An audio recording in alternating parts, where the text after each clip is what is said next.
Bonjour à toutes et à tous, nous allons parler aujourd'hui du DPE, Diagnostic de performance énergétique, et de sa nouvelle version qui deviendra applicable à partir du 1er janvier 2013. En effet, les pouvoirs publics se sont penchés avec attention sur ce diagnostic, souvent décrié, ayant fait l'objet par le passé de nombreuses controverses, quant à la cohérence de ses résultats, au sérieux des opérateurs et à sa méthode de réalisation. Les pouvoirs publics se sont donc efforcés de rendre cette nouvelle version du DPE plus fiable, plus complète et plus contrôlée. Vous l'aurez compris, cette nouvelle version est avant tout placée sous le signe du plus. Nous allons donc passer en revue dans un premier temps les différents plus qui ont été apportés dans cette nouvelle version. C'est tout d'abord au niveau de la compétence du diagnostiqueur que cette nouvelle version apporte un plus. En effet, à partir du 1er janvier 2013, la certification individuelle du diagnostiqueur se déclinera en deux niveaux distincts. Nous avons donc un premier niveau de certification, également appelé certification individuelle, destiné exclusivement aux locaux à usage principal d'habitation. Puis nous avons un deuxième niveau de certification, appelé certification tout type de bâtiment, destiné quant à lui aux locaux à usage principal autre qu'habitation. Un diagnostiqueur titulaire d'une certification de niveau 2 est bien évidemment habilité à opérer dans les locaux à usage principal d'habitation. Le nouveau DPE, c'est aussi plus d'informations demandées aux propriétaires.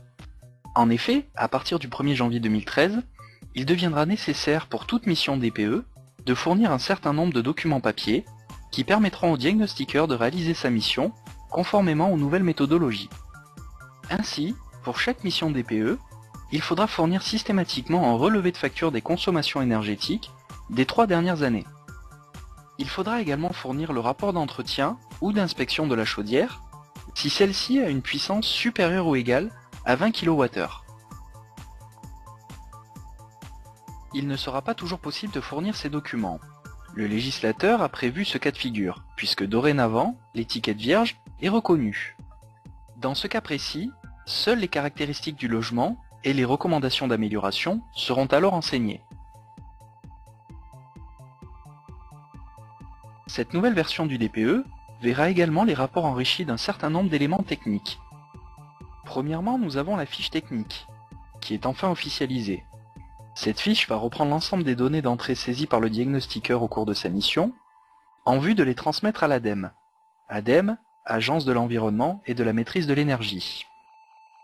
L'ADEME est en effet chargée de collecter les informations saisies par le diagnostiqueur, à des fins statistiques, mais aussi et surtout dans le but d'effectuer un contrôle de compétence du diagnostiqueur.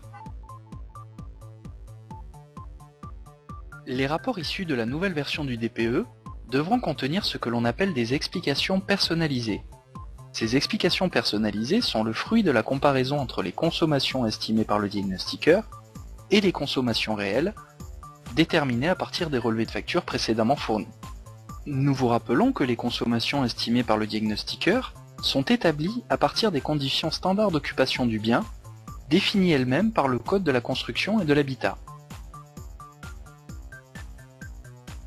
Les méthodes de calcul de la nouvelle version DPE ont été également remaniées et apportent des changements significatifs en comparaison aux méthodes précédemment utilisées.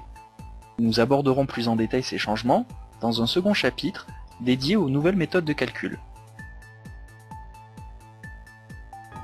Dernier point et non des moindres, les énergies renouvelables, qui seront prises en compte dans le calcul de la consommation globale.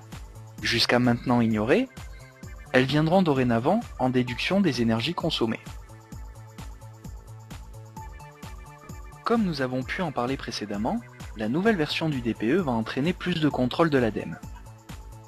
Tout d'abord par le biais de la fiche technique, qui reprendra l'ensemble de la saisie du diagnostiqueur, puis qui sera transmise à l'ADEME. En retour de la fiche technique, l'ADEME attribuera un numéro d'enregistrement au DPE. Ce numéro d'enregistrement sera indispensable pour entériner la validation du DPE. Il devra figurer dans le rapport de diagnostic. Ces nouvelles mesures de contrôle de l'ADEME vont forcément entraver, tout du moins ralentir, le processus de réalisation du DPE. Nous allons donc voir le nouveau circuit dans cette nouvelle configuration. Dans un premier temps, le technicien va établir son DPE conformément aux nouvelles méthodes que nous aborderons plus loin dans la vidéo. Une fois le DPE établi, le technicien va transmettre la fiche technique à l'ADEME par le biais informatique. L'ADEME va en retour lui octroyer un numéro d'enregistrement qui figurera dans le rapport. Une fois ce numéro d'enregistrement récupéré, là et seulement là, le diagnostiqueur pourra procéder à l'envoi du rapport au client. Nous allons maintenant aborder en détail les nouvelles méthodes de calcul de la nouvelle version du DPE. On distingue deux méthodes de calcul. La première, dite méthode 3CL-DPE, appelée aussi méthode conventionnelle, est destinée aux maisons et appartements construits pendant ou après 1948. Elle s'applique aux biens disposant de chauffage et systèmes d'eau chaude et sanitaire individuels. La deuxième méthode, dite FAC, ou méthode des relevés de consommation, est destinée aux maisons et appartements construits avant 1948. Elle est destinée également aux bâtiments tertiaires ou publics et pour les appartements disposant de systèmes de chauffage et eau chaude sanitaire collectifs. Nous allons voir en détail le processus de réalisation de chacune de ces deux méthodes. Nous allons voir dans un premier temps la méthodologie 3CL-DPE, dite méthode conventionnelle. Tout d'abord, le technicien va réaliser le calcul des consommations conventionnelles selon les conditions standards. Afin de procéder à ce calcul, le technicien va renseigner un certain nombre d'éléments dans son logiciel, ce que l'on appelle les données d'entrée. On y retrouve notamment les données géographiques, département, altitude, exposition, la description des parois, murs, toitures, planchers, ouvrants, les caractéristiques géométriques, dimensions, surface, implantation, la description des systèmes de chauffage, d'eau chaude sanitaire, de refroidissement, de ventilation, de régulation et d'énergie renouvelable. Une fois le calcul des consommations conventionnelles terminé, le technicien va alors pouvoir procéder à un comparatif entre les consommations estimées et les consommations réelles qu'il retrouvera à partir des factures précédemment fournies. Le technicien va alors pouvoir rédiger les explications personnalisées qui permettront de justifier les éventuels écarts entre les consommations estimées et les consommations réelles. Il va alors préconiser un certain nombre de recommandations d'amélioration visant à réduire la facture énergétique du bien. Une fois ces étapes terminées, le technicien va transmettre les données d'entrée saisies à l'ADEME via la fiche récapitulative qui lui attribuera en retour un numéro d'enregistrement. Cet échange d'informations se fera par le biais de l'informatique et nécessitera obligatoirement une connexion Internet. Nous allons maintenant aborder la deuxième méthodologie, la méthodologie FAC, FAC pour facture, ou encore appelée méthode des relevés de consommation. Comme pour la première méthode, le technicien va tout d'abord relever un certain nombre d'informations techniques du bien qu'il saisira dans son logiciel. Le technicien va alors procéder à l'élaboration du DPE FAC à partir des relevés de consommation, c'est-à-dire des relevés de facture. Cette étape consiste à convertir les énergies finales en énergie primaire afin de déterminer la quantité d'énergie consommée pour le chauffage, la production d'eau chaude et sanitaire et ou la climatisation qui peuvent provenir de plusieurs sources d'énergie différentes, bois, gaz, fioul, électricité, etc., etc. Comme pour la première méthode, le technicien va préconiser un certain nombre de recommandations d'amélioration visant à réduire la facture énergétique du bien. Il va ensuite transmettre ces informations à l'ADEME via la fiche technique, qui lui attribuera en retour un numéro d'enregistrement.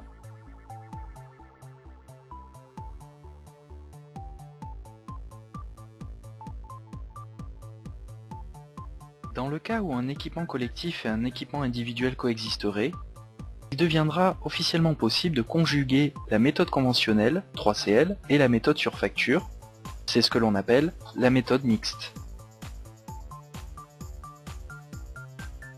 Nous allons maintenant aborder ce qui va changer dans les rapports DPE à partir du 1er janvier 2013.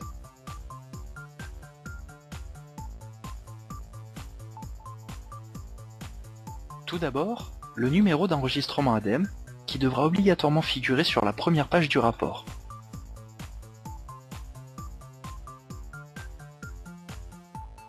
La première page devra également mentionner le modèle de rapport utilisé, qui doit être conforme à la méthode, à la nature du bâtiment et à son contexte de réalisation. Le rapport devra également contenir la fiche technique récapitulative, qui reprendra l'ensemble des éléments saisis par le diagnostiqueur. La fiche technique devra également mentionner la référence du logiciel utilisé, dûment agréé par l'ADEME. Le rapport DPE contiendra également un nouveau paragraphe, dans lequel seront reprises les explications personnalisées, destinées à justifier les écarts entre les consommations réelles et les consommations estimées, dans la méthode 3CL DPE. Nous allons maintenant vous présenter la synthèse des méthodes de calcul et des modèles relatifs au DPE selon les différents cas. Cas numéro 1, les maisons et appartements disposant de systèmes de chauffage et ECS individuels, construits pendant ou après 1948. Dans le cadre de la vente du bien, il faudra fournir les relevés de facture des consommations énergétiques des 3 dernières années, ainsi que le rapport d'entretien ou d'inspection de la chaudière, si celle-ci a une puissance supérieure ou égale à 20 kWh. La méthode appliquée est la méthode 3CL DPE. Le modèle de rapport sera le modèle 6.1. Dans le cadre de la location du bien, il faudra fournir les relevés de facture des consommations énergétiques des 3 dernières années, ainsi que le rapport d'entretien ou d'inspection de la chaudière, si celle-ci a une puissance supérieure ou égale à 20 kWh. La méthode appliquée est la méthode 3CL DPE. Le modèle de rapport sera le modèle 6.A. Cas numéro 2, les maisons et appartements construits avant 1948 ou disposant de systèmes de chauffage et ECS collectifs. Dans le cadre de la vente du bien, il faudra fournir les relevés de facture des consommations énergétiques des 3 dernières années, ainsi que le rapport d'entretien ou d'inspection de la chaudière, si celle-ci a une puissance supérieure ou égale à 20 kWh. La méthode appliquée sera la méthode FAC.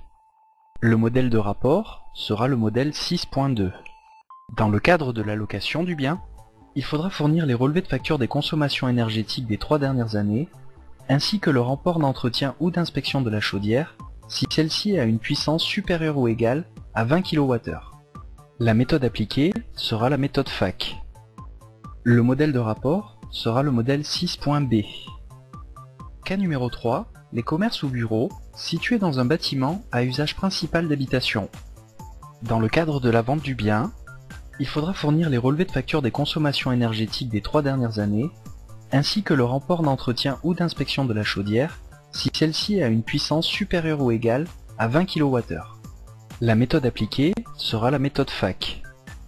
Le modèle de rapport sera le modèle 6.3.